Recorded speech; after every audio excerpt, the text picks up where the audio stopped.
Salamo fahafitopolo. Fangataham-pamonjena.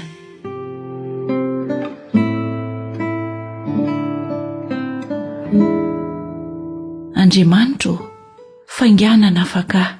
Jehova, faingana monjy ahy. Aoka homenatra sy angahy ahy izay mitady ny aiko, ary aoka hiambo-sy ho afa-baraka izay faly amin'ny manjo ahy.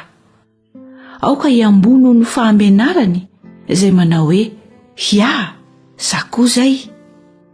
Aoka hifaly sy ho ravoravo aminao izay rehetra mitady anao, ary aoka izay tia ny famonjenao hanao mandrakariva hoe ankalazaina ny Andriamanitra, fa izaho dia oro sy malahelo.